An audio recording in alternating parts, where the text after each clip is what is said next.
Hello again. So now I'm going to start with this motivating example number 2. We suppose that compound X deteriorates in such a manner such that after each year, 98% of the original quantity remains. If a sample of X is 43 grams at time t, write a model that represents the amount of X that remains at time t. Okay? Now in this case, we know that after reading the problem, we know that after each year, 98% remains. So if I start, let's say, at time t equals 0 years, the initial time, we have 43 grams of compound X, and so after 1 year, 98% of compound X remains. That means 98% of 43 grams of compound X remains. After 2 years, 98% of 98% of compound X remains, and so on and so forth. Okay. So one of the first things we're gonna do is we're gonna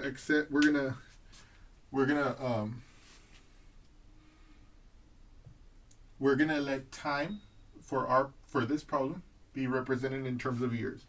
Okay. So time will be in terms of years. Okay. And so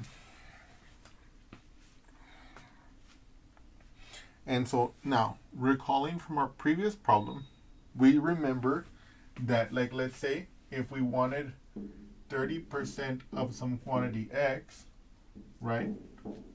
We saw that we could get that as 0.3 times X.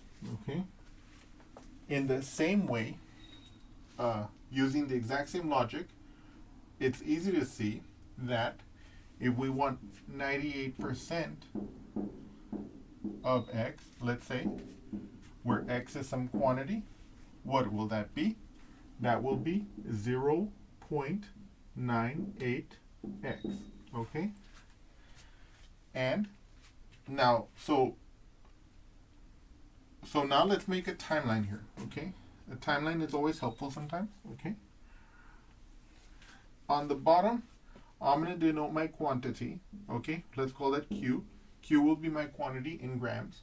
Okay? And this will be my time, of course, in years.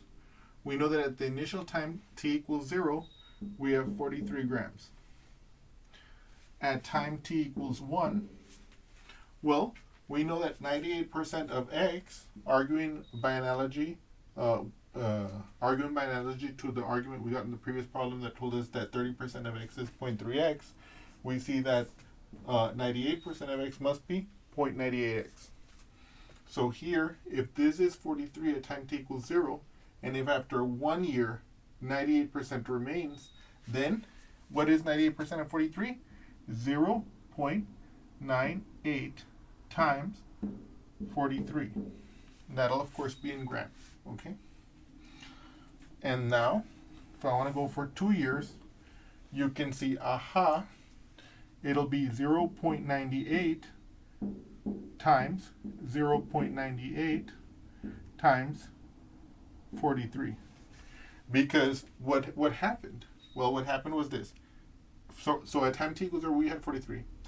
At time 1 year from start, we had 98% remaining of the original 43. At time t equals 2, we have 98% of the 98% that had remained after the first year. Okay, and of course you can see that this pattern is going to continue. And so now let me draw that out for us in a more compact way. So here I have sketched out what we were drawing on our number line so we can see more clearly. And as you can see, there's a very clear pattern developing. If you look at this row, for example, we can see that I could rewrite that using exponential notation as 0.98 raised to the 1 to third power, right? Times 43. So let me put the 43 in front, okay? So 43 times 0.98 raised to the third power. by the exact same reasoning, I can see that I can write this expression as 43 times the 0.98 raised to the square power. This one is basically 43 times 0.98 to the first power, and this one is 43 times 0.98 to the 0th power. Notice how the t is our exponent in this case. Here, same thing, same thing, same thing. And so that's what's going to allow us to generalize this as follows. 43 times 0.98 raised to the t power. This expression, therefore, will represent the quantity in grams remaining of the original sample of x at time t years from the initial time. Okay? And so if we wanted to, we could write it as a function. We could say, what is the quantity at time t years from the starting point? Well, what is that? It's exactly this. It's 43 times 0.98 raised to the t power. Okay? And so now notice what's happening here. Whereas in the previous case, we had a number inside the parentheses that was bigger than 1. Now we have a quantity that's inside the parentheses that is less than 1. And this is what's going to be this is what we're going to call later an exponential decay model. And in actual fact, what I want to do for you here right now is I want to draw a very crude graph for us to like visualize this. Okay? So that's what we're going to do now. So what I've done here is I've used the calculator to get approximate values of this exponential function at these values of t. So in other words, I kind of like made this into a crude table. I mean, it was already a table, but I've like kind of attached some estimates of the numerical values using a calculator, and we get this graph. Now I want to make a quick comment here. It might look like that's just a line tilting downward, but it is not. And the reason why it looks like this though is because the rate of decrease is very small right now. Okay, and so it looks like it's just gently falling. But if we were to plot out enough time, we would see that the graph would actually look like this. Okay. It'll take on this kind of characteristic exponential shape. Okay, and I don't draw this part for this problem because it's not physically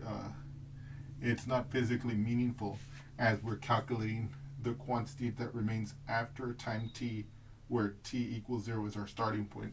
So t before t equals 0 is not physically relevant.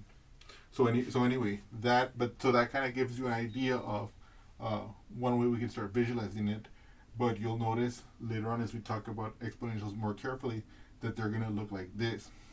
In any case, this is our exponential model that represents the quantity of compound x that remains after time t years from the initial time, giving our initial quantity that our initial quantity is 43 grams and that it declines by 98% year after year. Okay? I hope that you've enjoyed this example and look forward to seeing you again soon. Thank you.